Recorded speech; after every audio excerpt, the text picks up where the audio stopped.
नमस्कार दोस्तों। देखिए अपन धारा 54 तक पढ़ चुके हैं और आज अपन को जो शुरुआत करनी है वो धारा 55 से। आप शानदार ट्रिक्स के साथ इन धाराओं को याद करोगे। तो देखिए धारा 55 में क्या है, समितियां हैं।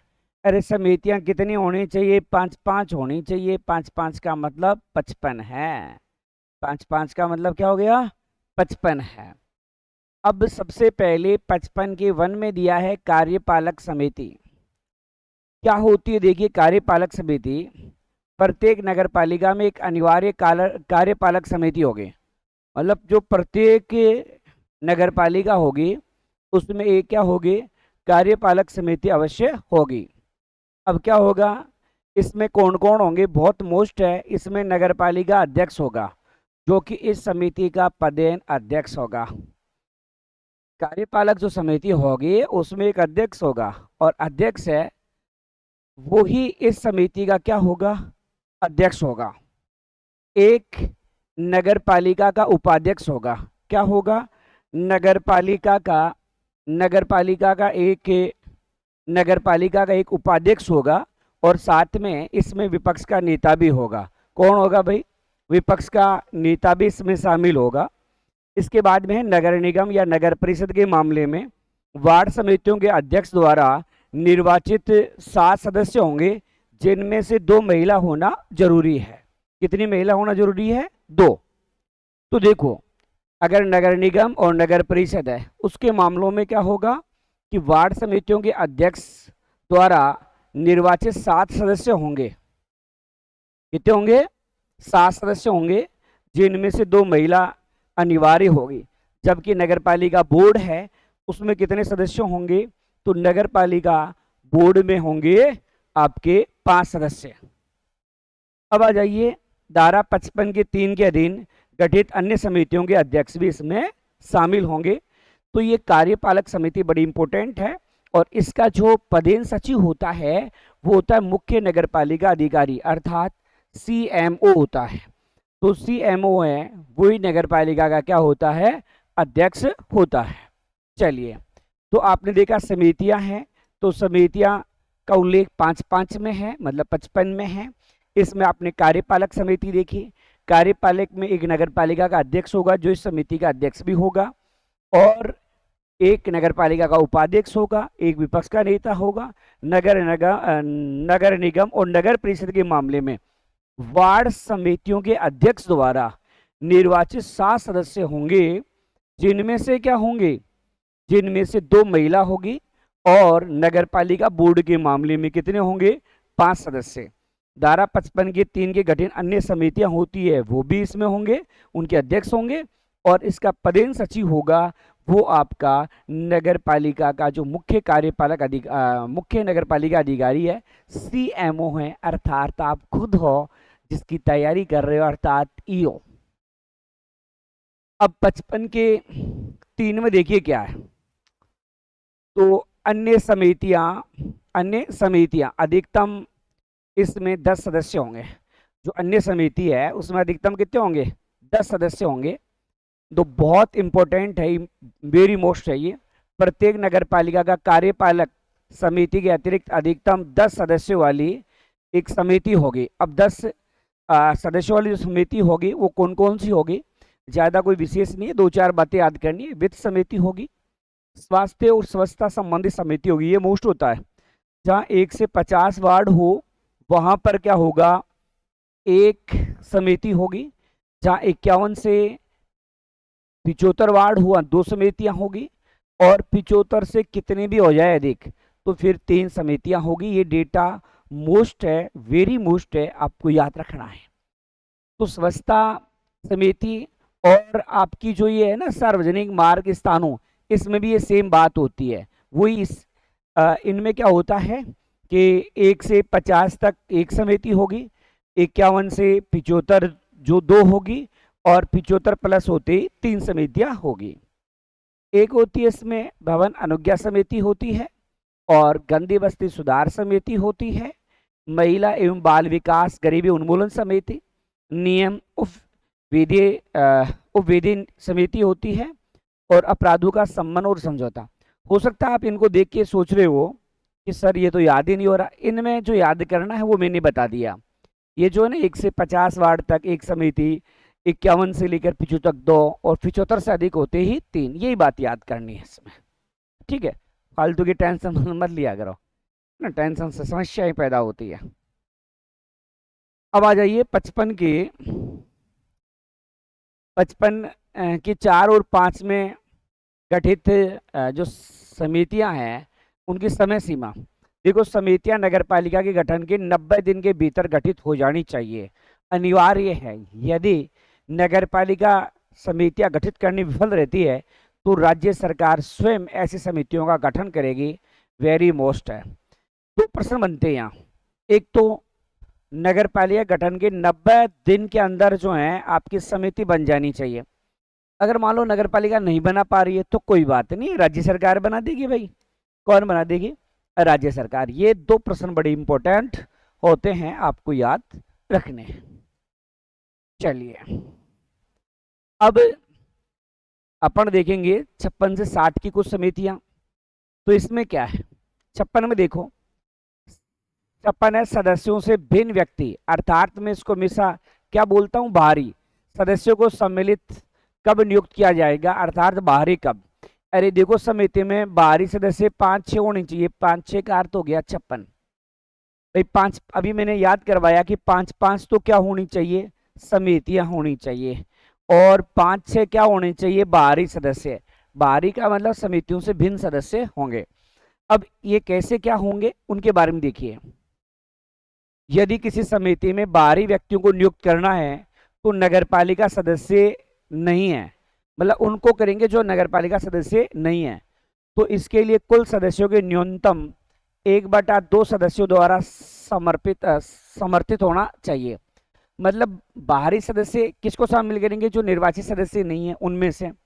अब कौन उनको, मतलब कितना समर्थन होना चाहिए, एक जो सदस्य हैं उसका 1/2 सदस्य अर्थात आधे। संख्या पर प्रतिबंध क्या है, ऐसे बाहरी व्यक्तियों की संख्या समिति के कुल सदस्यों के 1/3 से अधिक नहीं होने चाहिए। देखो, एक तो सदस्यों कब शामिल करेंगे, जब समिति के 1/2 सदस्य कहेंगे, और साथ में बोला 1/3 से ज्यादा जो ये सदस्य बाहरी आ रहे हैं वो नहीं हो सकते, 1/3 से अधिक नहीं हो सकते। तो ये दोनों दो प्रश्न बनते हैं। एक तो कितने समर्थित संकल्प आवश्यक है, मतलब बाहरी सदस्य आप बना रहे तो 50% सदस्यों ने हाँ की, हाँ जी इनको बनाना चाहते हैं। दूसरा 1/3 से ज्यादा नहीं होंगे। तो ये हो गए आपके 5-6 अर्थात बाहरी सदस्य वाली समिति। 57 में आ जाइए, समिति का अध्यक्ष देखिए। 57 में क्या पढ़ोगे, समिति का अध्यक्ष देखिए। नगरपालिका का अध्यक्ष किसी समिति का सदस्य है तो वह उसका पदेन अध्यक्ष होगा। क्या है, यदि नगरपालिका का अध्यक्ष किसी समिति का सदस्य है तो वह ही इसका अध्यक्ष होगा। अच्छा प्रश्न है भाई, जानते भी अध्यक्ष कौन होगा? अगर नगरपालिका का अध्यक्ष समिति में तो वो होगा, अगर वो नहीं है उपाध्यक्ष है तो फिर क्या होगा, उपाध्यक्ष। लेकिन शर्त यह है कि अध्यक्ष समिति में नहीं होना चाहिए उस कंडीशन में। अच्छा, अन्य मामलों में समिति अपने सदस्यों में से मान लो दोनों ही नहीं है, अध्यक्ष उपाध्यक्ष दोनों ही नहीं है नगरपालिका के, तो क्या करेंगे, अन्य किसी को बना लेंगे। अब आ जाइए बैठक की जो प्रक्रिया है। तो अध्यक्ष के बारे में अपन ने किस में पढ़ा, 57 में पढ़ा। 58 में समिति की बैठक में अपनाई जाने वाली प्रक्रिया। क्या प्रक्रिया, कैसे क्या बैठक बुलाई जाती है? तो सबसे पहले साधारण बैठक, समितियां 2 माह के भीतर कम से कम एक बार बैठक अवश्य बुलाएगी, ये अपन पहले भी पढ़ चुके हैं।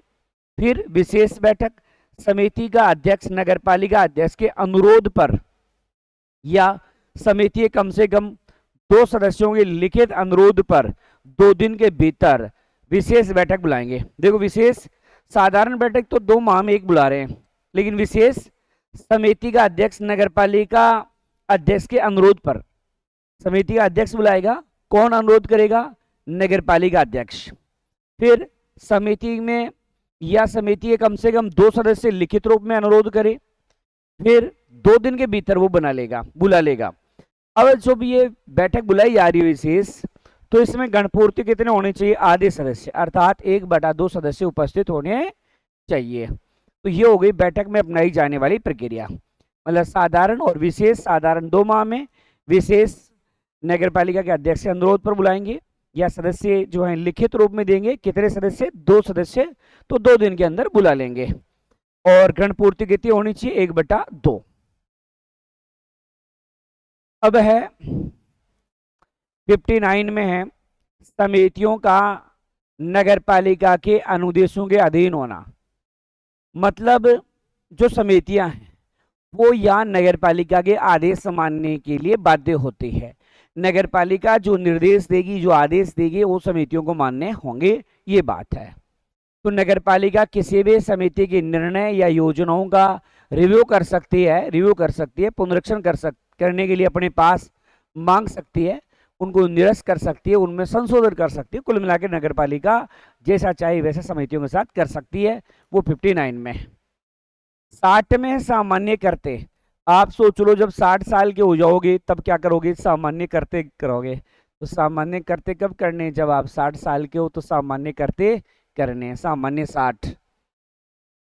जैसे वार्ड में ठोस अपशिष्ट प्रबंधन करोगे, स्वच्छता कार्य का पर्यवेक्षण करोगे, वार्ड के विकास और स्थानीय योजनाओं को बढ़ावा देना है, नागरिकों के समूह में सामंजस्य और एकता को प्रोत्साहन करेंगे, और वार्ड स्ट्रीट लाइटों के रखरखाव में सहायता करेंगे, स्थानीय पार्कों, खेलकूद, सांस्कृतिक गतिविधियों को बढ़ावा।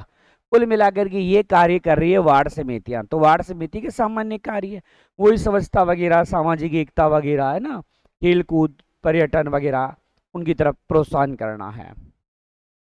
अब आ जाइए 61। शक्तियां, कर्तव्य, कर्तव्यों को प्रत्यायोजित किया जा सकता है। मतलब जो शक्तियां होती है वो किसी को सौंपी जा सकती है। प्रत्यायोजित का मतलब दूसरे को सौंपना, दूसरे को सौंप सकते हैं।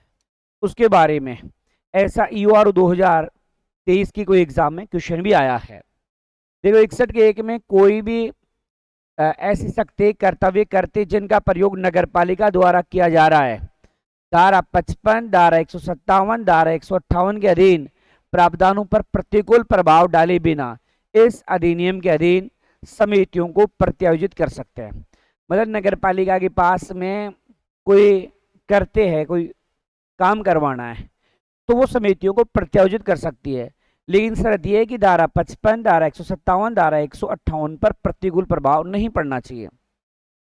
61 के 2 में जब अध्यक्ष उपाध्यक्ष का पद रिक्त हो, जब अध्यक्ष और उपाध्यक्ष का पद रिक्त हो तो नगर पालिका नियमानुसार अध्यक्ष का निर्वाचन होने तक अध्यक्ष की शक्तियां, कर्तव्य और कर्ते किसी सदस्य को वह ठीक समझे विहित रीति से बुलाई जाने वाली बैठक में प्रत्यायोजित कर सकते हैं, अर्थात सौंप सकते हैं। मान लो अध्यक्ष का और उपाध्यक्ष का दोनों का पद रिक्त है, उस कंडीशन में नगर पालिका नियम अनुसार किसी व्यक्ति को शक्तियां, कर्तव्य करते सौंप देगी। चलो, परंतु जब अध्यक्ष आरक्षित वर्ग का है, SC, ST, OBC या महिला हो, तो उसी वर्ग के सदस्यों को सौंपा जाएगा। देखो ST का है तो कार्य ST वाले को सौंपेंगे, SC वाला है तो SC वालों को सौंपेंगे, महिला है तो महिला, OBC है तो OBC वाले को।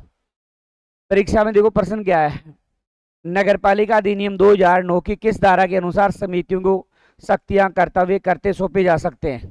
तो समितियों को जो सौंपने की बात हो रही है धारा 61 के तहत की जा रही है, ऐसा प्रश्न पूछा हुआ है। 62 में आ जाइए। नगर पालिका तथा समितियों के कार्यों और कार्यवाहियां उसके सदस्यों की निहरता, मतलब अयोग्यता आदि के कारण दूषित नहीं होगी। दूसरे शब्द याद कर लेना, दूषित किस में आया? 62। मान लो कोई सदस्य है नगर पालिका का या समिति का कोई सदस्य है, मान लो वो अयोग्य था, ये चुनावों के 2 साल बाद में पता चला, 2 साल तक उसने अपने पद पर कार्य किया, उस दौरान उसके द्वारा कार्य किए गए कार्य वैध होंगे, अवैध नहीं होंगे, अर्थात कार्य दूषित नहीं होंगे, अर्थात कार्य मान्य होंगे। जब तक मान्य होंगे, जब तक कि कोई प्रतिकूल प्रभाव उनका नहीं पड़ रहा हो, तो ये कार्य मान्य होंगे। तो देखो धारा 62(2) में किसी समिति के सदस्य, अध्यक्ष कोई निहरता प्राप्त करता है या उसका निर्वाचन, नाम निर्देशन, नियुक्ति में कोई त्रुटि हुई है, तो ऐसे समिति किसी कार्य या कार्यवाहियों को दूषित नहीं समझा जाएगा। 62 के 4 में है, जब तक कोई प्रतिकूल प्रभाव साबित न हो तब तक नगरपालिका या समिति की प्रत्येक बैठक में सामूहिक रूप से बुलाई गई और आयोजित की हुई समझी जाएगी। मैंने बताया था कोई प्रतिकूल प्रभाव नहीं है तो उनके द्वारा जो कार्य किए गए हैं वो वैध है। 63 में है, नगरपालिका द्वारा उपगत समस्त खर्चे और व्ययों के लिए साधारणतः नगरपालिका निधि से दायी होगा। मान लो नगरपालिका के कोई सदस्य वगैरह है, अध्यक्ष उपाध्यक्ष है, या समितियों के कोई अध्यक्ष उपाध्यक्ष वगैरह जो भी है मेंबर है, अगर वो कोई कार्य कर रहे हैं तो वो पैसा नगरपालिका निधि से लगेगा, न के सदस्य की जेब से। हाँ, यदि सदस्य ने कोई कांड ही ऐसा कर डाला जो पर्सनल कांड था इस मामले में तो उसकी जेब से लगेंगे। अगर नगरपालिका के नियमानुसार कार्य किया है तो पैसा नगरपालिका निधि से जाएगा, और वैसे कोई कांड किया तो वो तो उसकी जेब से ही भरना पड़ेगा भाई। तो 63(1) में नगरपालिका द्वारा की गई किसी संविदा करार के संबंध में या उपगत किसी व्यय के लिए नगरपालिका अध्यक्ष उपाध्यक्ष सदस्य वैयक्तिक रूप से दायी नहीं होगा। समस्त व्यय नगरपालिका निधि पर भारित होगा, अर्थात नगरपालिका निधि से समस्त खर्चा दिया जाएगा। 63 के 2 में है, अध्यक्ष उपाध्यक्ष सदस्य मुख्य नगरपालिका अधिकारी के अवाचार, दुर्व्यवहार या संपत्ति के दुरुपयोग आदि के लिए किसी कारणवश हानि हुई है तो व्यक्तिगत, अभी मैंने बताया था कि अगर कोई व्यक्तिगत कांड कर डाला तो वो जो जिसने कांड किया है वो ही देगा पैसा, बात ये है। चलिए 64 में चलिए, नगरपालिका पदाधिकारियों का किसी संविदा में हित नहीं रखना। अगर कोई नगरपालिका के सदस्य है, कोई किसी प्रकार से कर्मचारी है, तो मान लो कोई संविदा निकाल रही है, अर्थात कोई टेंडर नगरपालिका द्वारा निकाला गया है, उसमें वो हित नहीं रख सकते, अर्थात वो टेंडर नहीं भरेंगे। तो नगरपालिका का कोई अधिकारी कर्मचारी किसी संविदा में प्रत्यक्ष या अप्रत्यक्ष रूप से कोई हिस्सा या हित रखता है तो नियमानुसार अनुशासनात्मक कार्रवाई की जाएगी। डिपार्टमेंट वाली जो कार्रवाई होती है वो इस पर की जाएगी। 65 बड़ा इंपॉर्टेंट है। 65 में देखो क्या है, नगरपालिका के साथ किसी संविदा आदि में हित रखने वाले सदस्य अधिकारी या कर्मचारी के लिए शासित का मतलब है पेनल्टी। अगर मान लो टेंडर लगाया तो पेनल्टी, इस 65 के 3 जीरो लगा लो तो कितना हो गया 5000, तो पेनल्टी लगेगी उस पर 5000 की। तो देखो क्या है 65(1) में, यदि कोई नगरपालिका का सदस्य किसी संविदा या नियोजन में प्रत्यक्ष या अप्रत्यक्ष रूप से कोई हिस्सा या हित रखता है ये तथा किसी दंड न्यायालय के समक्ष दोष सिद्ध हो गया है तो 5000 रुपए का जुर्माना उस पर लगाया जाएगा। ये मोस्ट इंपोर्टेंट है, ठीक है। और ऐसा पूछा हुआ है 2023 में, और यही पूछा था कितने रुपए का दंड लगेगा, तो दंड जो लगेगा वो 5000 रुपए का। लास्ट आ रहा है इसमें 65, देखो 66, 65 तो हो गए 66। सदस्य आदि लोक सेवक समझे जाएंगे। नगरपालिका का कोई भी सदस्य है वो सभी लोक सेवक समझे जाएंगे। और वो क्या है इसमें देखो, नगरपालिका का प्रत्येक सदस्य अधिकारी सेवक कर्मचारी पट्टेदार भारतीय दंड संहिता अर्थात आईपीसी 1860 की धारा 21 के अंतर्गत लोक सेवक समझे जाएंगे। ये भी मोस्ट धारा है, इंपॉर्टेंट है। 66 में लोक सेवक याद रखना है और आईपीसी की धारा 21 के तहत उन्हें क्या समझा जाएगा, लोक सेवक समझा जाएगा। इस प्रकार ये जो आपका आज अपना 55 से लेकर 66 तक धारा है वो अपन ने कंप्लीट कर दी। और वैसे देखा जाए तो हमने क्या कर लिया है, अध्याय 3 जो है वो खत्म किया है। अध्याय 3 अपना कंप्लीट हो चुका है। यदि आपको वीडियो पसंद आया है तो वीडियो को लाइक करें, शेयर करें। यदि हमारे चैनल को अब तक आपने सब्सक्राइब नहीं किया है तो अवश्य करें। धन्यवाद।